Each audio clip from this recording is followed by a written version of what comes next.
Good morning students. இன்றைக்கி நம்ம social படிக்க போகிறோம். சரிங்களா? சோசியலில் first lesson kingdoms of river. Kingdoms of river.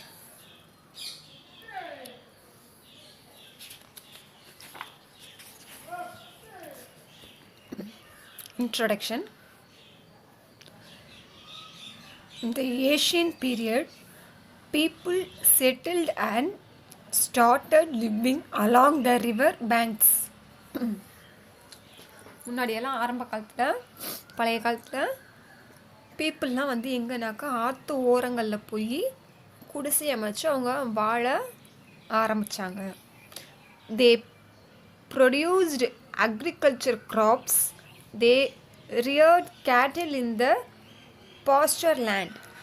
In this way, the kingdom of early Chera, Chola, Pandya and other kingdoms emerged along the rivers. இவங்க பேர் இந்த மாதிரி ஆற்று ஓர பகுதிகளில் குடிசை அமைச்சு அங்கே வாழ்ந்துட்டு வந்ததுனால தண்ணிகளும் அங்கே இருக்க பக்கத்தில் இருக்க நிலங்கள் மூலியமாக அவங்க விவசாயம் பண்ண ஆரம்பித்தாங்க. நீர் வளம் இருக்கிறதுனால விவசாயம் பண்ண ஆரம்பித்து பயிர்கள்லாம் வளர்க்க ஆரம்பித்தாங்க. அப்படியே ஒவ்வொரு நமக்கு தெரியும், மூவேந்தர்கள் தெரியும், சேரா, சோழா, பாண்டியா. அவங்க 3 பேருமே இந்த மாதிரி ஆற்று ஓர பகுதிகளாக போய் தங்களோட இடமாக அமைச்சுக்கிட்டு அங்கேருந்து வந்தாங்க. சேராவோட ரிவர் பேங்க் என்னென்னா பொய்கை. சேராஸோட ரிவர் பேங்க்கு பொய்கை. சோலாஸ் வந்து காவேரி. பாண்டியாஸ் வந்து வைகை. பல்லவாஸ் வந்து பாலார். இப்போ ஃபஸ்ட்டு நம்ம சேராஸை பற்றி தான் படிக்க போகிறோம். Cheras were the forerunners of the மூவேந்தர்கள் who ruled on the banks of river Poigai and their capital city was வஞ்சி. மூவேந்தர்கள் நம்ம கேள்விப்பட்டிருப்போம்ல, சேரா, சோழா, பாண்டியா. இதில் சேரர்கள் தான் முதல்ல வந்தவங்க. அவங்களோட ரிவர் பேங்க் என்ன அப்படின்னா பொய்கை. அவங்களோட கேபிட்டல் என்னென்னா Vanji. The Chera country comprised of the present western district of Erode, Tiruppur, Coimbatore and Nilgiris. Kerala was also a part of it. The Chera country was called Cheranadu. சேரர்களோட ஊர்கள் என்னென்னவா இருந்துச்சுன்னா, எந்தெந்த ஊர்களெல்லாம் சேரர்கள் ஆட்சி செஞ்சார்கள் அப்படின்னா ஈரோடு, திருப்பூர், கோயம்புத்தூர், நீலகிரி. அது இல்லாமல் கேரளாவில் ஒரு சில பகுதிகளும் சேரரோட ஆட்சிக்கு கீழே இருந்துச்சு அப்படின்னு சொல்கிறாங்க. சேரர்களோட அந்த கண்ட்ரியை வந்து நம்ம என்னன்னு சொல்லுவோம்னா சேரநாடு அப்படின்னு சொல்லுவோம். The major part of the Cheranadu was surrounded by high mountains. The greatest rulers among the kings of Cheranadu were Imayavaramban, Nedunjeralathan and his son Senguttuvan. சேரர்களோட சரௌண்டிங்ஸ் எல்லாமே எப்படி இருந்துச்சுன்னா உயரமான மலைகளை கொண்ட சரௌண்டிங்ஸாக இருந்துச்சு. அவங்க அந்த சேரர்கள் வழிவந்த அரசர்கள்லையே ரொம்ப ஃபேமஸானவங்க யாருன்னா இமயவரம்பன், நெடுஞ்சேரலாதனும் அவரோட பையே செங்குட்டுவனும்.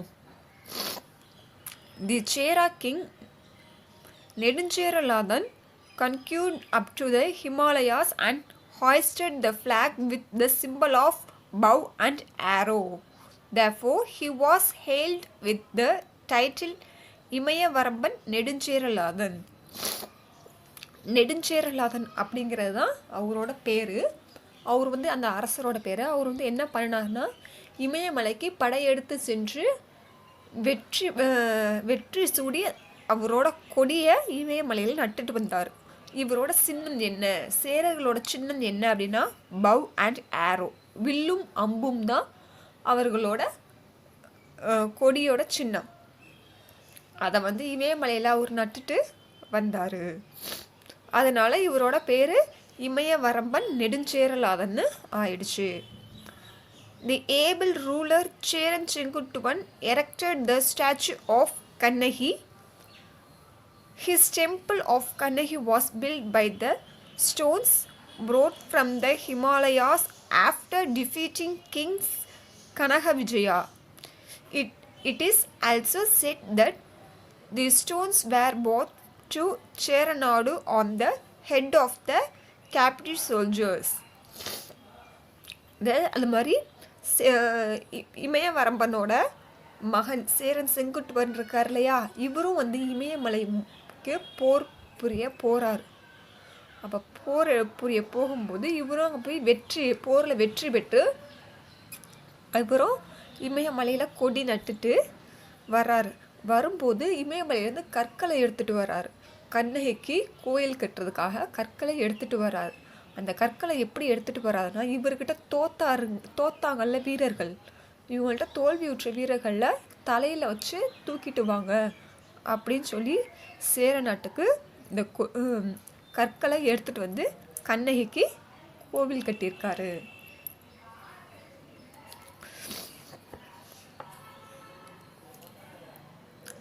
This can be understood from the epic Silappatikaram written by செங்குட்டுவன்'s brother Ilangovadigal. 10 helps to know about the Chera king during சங்கம் period. இதை வந்து நமக்கு எப்படி தெரியும், இதன் மூலமாக நம்ம இதை தெரிஞ்சுக்கலாம் இந்த விஷயங்கள் அப்படின்றத பார்த்தா, சிலப்பதிகாரம் அப்படிங்கிற நூலில் இளங்கோவடிகள் எழுதியிருக்கார்.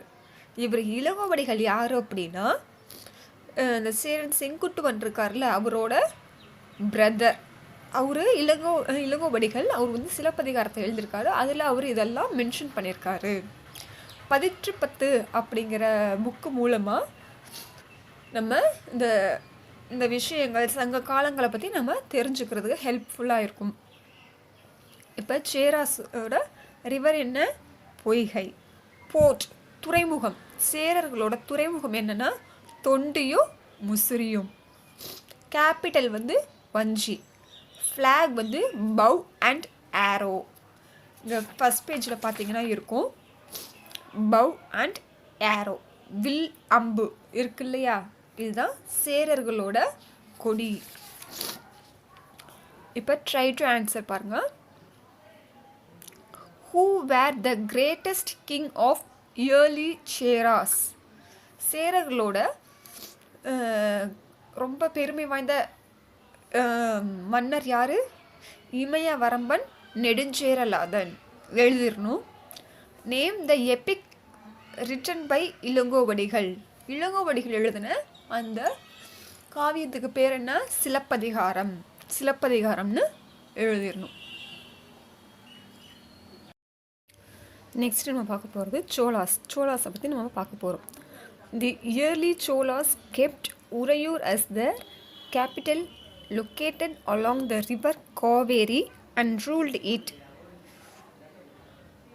உருத்திரங்கண்ணனூர் of Kadiyalur in his Pattinapalai describes that Cholanadu is famous for rice. சோழர்களோட தலைநகரம் எதுவாக இருந்துச்சுன்னா உறையூராக இருந்துச்சு. இது வந்து எங்கே இருக்குன்னா காவேரி ஆற்றுக்கு பக்கத்தில் இருக்குது. உத்திரங்கண்ணனூர் அப்படின்றவர், கடியலூரை சேர்ந்த உத்திரங்கண்ணனூர் அப்படிங்கிறவர் பட்டினப்பாளைங்கிற நூலில் என்ன சொல்லியிருக்காரு அப்படின்னா, சோழ நாடு வந்து அரிசிக்கு ரொம்ப ஃபேமஸ் அப்படின்னு சொல்லியிருக்காரு. சோழ நாடு சோறு உடைத்து அப்படின்னு அவர் சொல்கிறது மூலிமா நம்ம என்ன தெரிஞ்சுக்கிறோன்னா, சோழ நாட்டில் அரிசி விளைவிக்கிறது அதிகமாக இருக்குது அப்படின்னு சொல்லி தெரிஞ்சுக்கலாம். The Chola kingdom comprise the districts of Tiruchirappalli, Tanjore, Pudukkottai, Nagapattinam, Tiruvarur, Perambalur, Ariyalur and Cuddalore. சோழர்களோட பகுதிகளாக எந்தெந்த டிஸ்ட்ரிக்ட் இருந்துச்சு அப்படின்னா, திருச்சிராப்பள்ளி, தஞ்சாவூர், புதுக்கோட்டை, நாகப்பட்டினம், திருவாரூர், பெரம்பலூர், அரியலூர் அண்ட் கடலூர். இது எல்லாமே சோழர்களோட இடமாக இருந்துச்சு. நம்ம இப்போ திருச்சியில் தானே இருக்கோம். நம்ம திருச்சியும் எந்த அரசருக்கு கீழே இருந்துச்சு? சோழ அரசர்களுக்கு கீழே இருந்தது. The land of Chola was fertile due to the river Kaveri. The kings ruled by providing justice to their subjects. The greatest ruler among the Cholas was Karigala Cholan, who was called Karigala Peruvalathan. இந்த land வந்து இந்த விவசாயத்துக்கு தேவையான தண்ணிகள் எல்லாம் அவங்க ஆறு எது? காவேரியிலேருந்து அவங்க அதுக்கான தண்ணீரெல்லாம் எடுத்து விவசாயம் செஞ்சிட்டு இருந்தாங்க. இந்த மன்னரும் அவரோட ஆட்சிக்கு கீழே இருக்க பகுதிகளை வந்து சிறப்பாக ஆட்சி செஞ்சுக்கிட்டு இருந்தார். அவர் அந்த சோழ அரசர்கள்லேயே ரொம்ப புகழ்பெற்ற அரசர் யார் அப்படின்னா கரிகால சோழன். இவரோட பேர் வந்து கரிகால பெருவளத்தான் அப்படிங்கிறது தான் இவரோட பேர். அதை மக்கள் வந்து கரிகால சோழன் அப்படி இப்படின்னு கூப்பிட ஆரம்பித்தாங்க. Karikala Cholan took the responsibility of kingship at a very early age and ruled efficiently. When he was very young, he was captured by his enemies and imprisoned. The room in which he was arrested was set on the fire. In this fire accident, his feet burned. Due to his carried leg, he was called as Karigalan. At a very young age, he died as an old man and tactfully justified a case. என்ன சொல்கிறாங்கன்னா, கரிகால சோழன் இருக்கார்ல, அவர் வந்து ரொம்ப சின்ன வயசுலேயே அதிகாரத்தில் அமர்த்தி வைக்கப்பட்டவர் அப்படின்னு சொல்லி சொல்கிறாங்க. அதுவும் இல்லாமல் அவரோட பொறுப்புகளை எல்லாம் ரொம்ப சிறப்பாக செஞ்சிட்டு இருந்தார். அப்படி செஞ்சுட்டு இருக்கும்போது ரொம்ப சின்ன பையன் இல்லையா, அப்படி இருக்கும்போது அவர் சின்ன பையனாக இருக்கும்போது அவரோட எதிரிகளால் இவர் சிறைப்பிடிக்கப்பட்டுட்டார். சிறைப்பிடித்து அவங்க எதிரிகளோட இடத்துக்கு போனதும் அவங்க வந்து இவரை ஒரு ரூமில் போட்டு அடைச்சி வச்சுட்டு அந்த ரூமுக்கும் நெருப்பு வச்சுட்டாங்க. நெருப்பு வச்ச போது அந்த நெருப்பில் இருந்ததுனால இவரோட கால்கள்லாம் தீப்புண்ணாகி அப்படியே கொஞ்சம் கருகுன மாதிரி ஆயிடுச்சு. அதனாலேயே இவருக்கு அடைமொழியாக இந்த பேரை வச்சுருக்காங்க, கரிகாலன் அப்படிங்கிற பேரை வச்சுருக்காங்க. இவர் வந்து அந்த சிறு வயசுலேயே ஒரு என்ன சொல்கிறது, ஒரு தீர்ப்புக்காக மாறுவேடம், வயதானவராக மாறுவேடம் இட்டு வந்து அந்த அந்த இதை ஆராய்ந்து அதுக்கான சரியான ரிசல்ட்டை கொடுத்தவர் அப்படின்றதுனால இவர் ரொம்ப சிறப்பாக கருதப்படுறார் மக்களால். The Cheras and Pandyas together attacked Karigalan at Venni Vagai Patirandali. Finally, Karigala Cholan defeated the two rulers there and was victorious. He invaded Sri Lanka and brought the captives from there to build the dam Kallanai across the river Kaveri. The dam still stands strong even after 2000 years of its construction.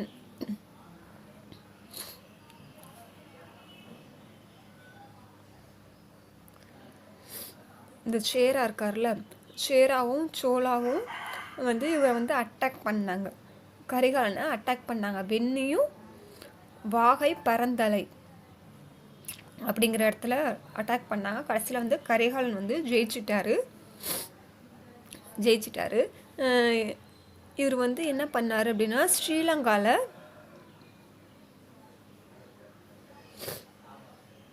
இவர் வந்து ஸ்ரீலங்காலேயே போய் ஜெயிச்சிருக்காரு. இவர் வந்து கல்லணை தெரியும்ல, நம்ம திருச்சி பக்கத்தில் இருக்க கல்லணையை இவர் தான் கட்டினார். ஏன்னா அந்த காவிரி ஆற்றிலிருந்து நிறையா தண்ணியெல்லாம் வீணாகுது, அப்படி ஆகக்கூடாது, அதை வந்து நம்ம தேவைக்கு நம்ம வச்சுருந்து தேக்கி வச்சு பயன்படுத்திக்கணும் அப்படின்றதுக்காக அங்கே கல்லணை அதை கட்டினார். அந்த கல்லணை வந்து 2000 வருஷங்களுக்கு அப்புறமும் ஸ்ட்ராங்காக நல்லபடியாக இயங்கிக்கிட்டே இருக்குது அப்படின்னு சொல்லி சொல்கிறாங்க. சோலாஸோட ரிவர் என்னென்னா Kaveri, capital Uraiyur, port Kaveri Poompattinam, flag tiger. அப்புறங்களே இந்த மாதிரி ஃபஸ்ட் பேஜில் இருக்கும் பார்த்தீங்களா, ரெட் கலர் ஃப்ளாகில் டைகர் போட்டிருக்குல்ல, இதுதான் சோலாஸோட ஃப்ளாக். இந்த பிக்சர் பார்த்துருப்பீங்க, யானை மேலே ராஜா உட்காந்துருக்காருல, இவர் தான் கரிகால சோழன். இவர் தான் இந்த கல்லணையை கட்டினவர். இது நம்ம கல்லணைக்கு போகும்போது அங்கே இவரோட சிலையை இது மாதிரி வச்சுருப்பாங்க, நீங்கள் எல்லாம் பார்க்கலாம். இதுதான் கல்லணை அணை. இந்த அணையை வந்து நம்ம பொதுவாக ஆறு, கடல் இந்த மாதிரி இதிலலாம் அடியில் மணல் தானே இருக்கும். இங்கேயும் இந்த மாதிரி தான் மணல் இருந்துச்சு. இந்த மணலுக்கு மேலே கற்களை ஒன்று மேலே ஒன்றா அடுக்கி வச்சு இந்த கல்லணையை கட்டியிருக்காங்க. ஒரு கல் மேலே இன்னொரு கல்லை வைக்கும்போது அது உளுந்துரும் இல்லையா, அது உழுவாமல் இருக்கிறதுக்கு நம்ம இப்போ சிமெண்ட் வச்சு பூசுகிறோம். அந்த காலத்தில் சிமெண்ட்டெல்லாம் கிடையாது. அப்போ வந்து ஒரு விதமான ஒரு சுண்ணாம்பு கலவையை யூஸ் பண்ணி தான் இந்த அணையை கட்டியிருக்காங்க. ஆனாலும் இது வந்து 2000 வருஷங்களுக்கு அப்புறமும் இன்னும் எந்த வித சேதமாகாமல் நல்லபடியாக இயங்கிக்கிட்டு இருக்குது அப்படின்னு சொல்லி சொல்கிறாங்க. Kallanai was constructed by the Chola king Karikalan in the 2nd century. This said to be the world's oldest dam still in use. Stones and lime mortar were used to construct it.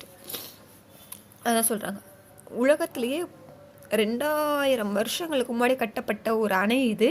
இன்னமும் இந்த அணை வந்து இயங்கிக்கிட்டு இருக்க பழமையான அணைகளில் இதுதான் இருக்குது அப்படின்னு சொல்கிறாங்க. இதை வந்து என்னென்னா கற்களாலையும் சுண்ணாம்பு கலவையாலையும் இந்த அணையை கட்டியிருக்காங்க. Who was the greatest Chola king of an ancient period? இந்த சோலாவோட கிரேட்டஸ்ட் கிங் யார்? Karikala Cholan. Name the capital and port of the Cholas. சோலாஸோட கேபிட்டல் என்ன? உறையூர். போர்ட் வந்து காவேரி பூம்பட்டினம். புக்கில் இந்த மாதிரி எழுதிடுங்க. நெக்ஸ்ட் நம்ம பார்க்க போகிறது Pandyas. Pandyas established their rule on the bank of Vaigai with Madurai as their capital. The ancient Pandya country comprised of Madurai, Theni, Dindukkal, Virudhunagar, Tirunelveli, Thuthukudi, Sivagangai and Ramanathapuram districts. Pandyas வந்து அவங்களோட river bank என்னென்னா வைகை. அது வந்து எந்த மதுரை பக்கத்தில் வைகை இருக்குது. மதுரையை அவங்க வந்து கேபிட்டலாக வச்சுருந்தாங்க. வைகை ரிவரை அவங்களோட ரிவர் பேங்காக வச்சுருந்தாங்க. அவங்க பாண்டியாஸோட பகுதிகள் என்னென்ன, ஆட்சி செய்த பகுதிகள் என்னென்னு பார்த்தா மதுரை, தேனி, திண்டுக்கல், விருதுநகர், திருநெல்வேலி, தூத்துக்குடி, சிவகங்கை, ராமநாதபுரம். இந்த பகுதிகள்லாம் பாண்டியர்களுக்கு சொந்தமான பகுதிகளாக இருந்தது. Madurai remains as the most populous city of Sangam period. Pandya country was famous for pearls. முத்தமிழ் சங்கம் were held in Madurai under the patronage of Pandyas. The third Tamil Sangam was held in Madurai. Muttamil flourished during the region of Pandyas. The most famous kings were Thalaiyalanganathu Seruvendra Pandiya Nedunchezhiyan and Pandiya Nedunchezhiyan of Silappathikaram. என்ன சொல்கிறாங்க அப்படின்னா,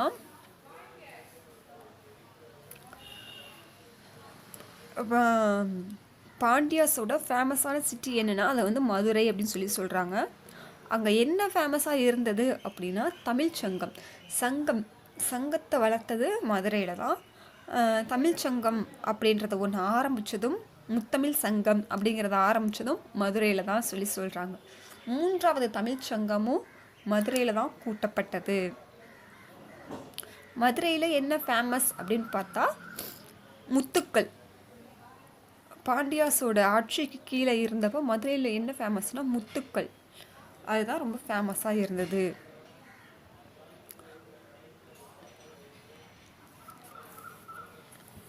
பாண்டியாஸில் ரொம்ப ஃபேமஸான king யார் அப்படின்னா தலையானங்கானத்து செருவென்ற பாண்டிய நெடுஞ்செழியன் அப்படிங்கிறவர் தான் ரொம்ப ஃபேமஸாக இருந்தார்.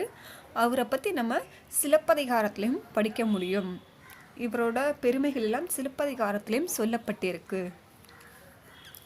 When Pandya Nedunchezhiyan was a young boy, he fought a battle at தலையானங்கானம் against Chera, Chola and feudal lords. He defeated the combined force. Therefore, he got the title தலையானங்கானத்து செருவென்ற Pandiya Nedunchezhiyan. ஆக்சுவலாக அந்த பாண்டிய நெடுஞ்செழியன் இருக்கார் இல்லையா, அவர் வந்து சின்ன பையனாக இருந்தப்போ அவரை எதிர்த்து சேரா, சோலா அண்டு மற்ற மன்னர்கள் இருப்பாங்க, குறுநில மன்னர்கள்னு சொல்லுவாங்க. இவங்க எல்லாரும் ஒரு கூட்டாக ஒரு படையை வச்சு பாண்டியர்களை தோற்கடிக்கணும் அப்படின்னு சொல்லி படைக்கு வர்றாங்க. எந்த இடத்துலன்னு பார்த்தீங்கன்னா தலையானங்கானம் அப்படிங்கிற இடத்துல படைக்கு வர்றாங்க. அப்போ இவர் பாண்டிய மன்னர் யார் நெடுஞ்செழியன் என்ன பண்ணுறாரு, அந்த எதிரி படைகள் எல்லாரையும் வீழ்த்திடுறாரு, தோற்கடிச்சிடுறாரு. தோற்கடிச்சதுனால இவருக்கு என்ன பேர் வருது அப்படின்னா தலையானங்கானத்து செருவென்ற பாண்டிய நெடுஞ்செழியன் அப்படிங்கிற அடைமொழி பெயர் இவருக்கு அதனால தான் வந்தது. அடுத்தது Silappathikaram. During the rule of Pandiya Nedunchezhiyan, he happened to protest Kovalan for theft and gave death sentence. Kovalan's wife Kannagi advocated to prove her husband's innocence. சிலப்பதிகாரத்தோட மெயின் கதையே என்ன அப்படின்னா கோவலன் கண்ணகின்ற 2 பேர் இருந்தாங்க. அதில் இந்த அரசர் இருக்கார்ல பாண்டிய நெடுஞ்செழியன், இவர் கோவலன் செய்யாத ஒரு தப்புக்காக அவருக்கு தண்டனை வழங்கிடுவார். என்னன்னா இவனை கொன்னுடுங்க அப்படின்ற ஒரு தண்டனையை வழங்கிடுவார். இந்த விஷயத்தை கேள்விப்பட்ட அவரோட ஒய்ஃப் கண்ணகி இல்லை, என் கணவன் நல்லவர், எந்த தப்பும் செய்யாதவர் அப்படின்னு சொல்லி மன்னர்கிட்டயே வாதாடுவாங்க. வாதாடி அவரோட கணவர் நல்லவர் அப்படிங்கிறத நிரூபிச்சிடுவாங்க. நிரூபிக்கவும் when the king realized the truth, he said, யானோ அரசன், யானே கல்வன், கெடுகவென் ஆயுள், and died by falling down from his throne. Immediately his wife Kopirundevi also sacrificed her life out of shock. The administrative systems of the Pandyas was depicted by Mangudi Marudanar of Madurai Kanchi. அவங்க கண்ணகி இந்த மாதிரி நிரூபிக்கவும் தப்பு இல்லை, அவங்க ஹஸ்பண்ட் மேலே தப்பு இல்லைன்னு நிரூபிக்கவும் அந்த அரசர் புரிஞ்சுக்கிறாரு. ஐயோ, நான் தீர விசாரிக்காமல் ஒரு என்ன சொல்கிறது, ஒரு கட்டளை இட்டுட்டேனே, அதனால நான் அரசர் கிடையாது, நான் அரசர் இல்லை, நான் தான் கல்வன், நான் தான் திருடன், என் மேலே தான் தப்பு இருக்குது, அதனால் என்னோட ஆயுள் முடியட்டும் அப்படின்னு சொல்லி அவர் அங்கே விழுந்து இறந்துடுறாரு. அவர் இறந்துக்கவும் உடனே அவங்க ஒய்ஃப் அவங்க என் ஹஸ்பண்ட் இல்லாத இடத்துல நானும் இருக்க மாட்டேன்னு சொல்லி அவங்களும் விழுந்து இறந்துடுறாங்க. இதில் நம்ம என்ன தெரியுது அப்படின்னா பாண்டியர்களோட அட்மினிஸ்ட்ரேட்டிவ், அவங்களோட ஆட்சி முறை எவ்வளோ சிறப்பானதாக இருந்திருக்கு. நான் ஒரு தப்பு செஞ்சுட்டேன்னு தெரிஞ்சால் அதை வெளியே சொல்லாமல் மறைக்கணும் அப்படின்னு தான் நிறைய பேர் பார்ப்பாங்க. ஆனால் அந்த மன்னர் அத்தனை பேர் முன்னாடியே ஒத்துக்கிட்டு அவர் செஞ்ச தப்புக்கு தண்டனையாக உயிரையே விட்டிருக்காரு. இதுலேருந்து அவரோட நிர்வாகத்திறன் எவ்வளோ சிறப்பாக இருந்திருக்கு அப்படின்னு தெரியுது. இதெல்லாம் பற்றி மாங்குடி மருதனார் அப்படிங்கிறவர் மதுரை காஞ்சின்ற புத்தகத்தில் இந்த விஷயங்கள் எல்லாத்தையும் எழுதியிருக்காரு. இதுலேருந்து நம்ம இதெல்லாம் நம்ம தெரிஞ்சுக்கலாம். பாண்டியாஸோட இதெல்லாம் பார்க்க போகிறோம். பாண்டியாஸோட ரிவர் என்ன? வைகை. கேபிட்டல் மதுரை. போர்ட் வந்து கொர்க்கை. ஃப்ளாக் வந்து ஃபிஷ். இங்கே பார்த்தீங்கன்னா லாஸ்டில் இருக்கும் ஃப்ளாகில் ஃபிஷ் சிம்பிள் போட்டிருக்கா. இதுதான் பாண்டியாஸோட flag. Try to answer. Which Pandya king was mention in Silappathikaram? சிலப்பதிகாரத்தில் எந்த பாண்டிய மன்னரை பற்றி சொல்லியிருக்காங்க? Pandiya Nedunchezhiyan. Who wrote Madurai Kanchi?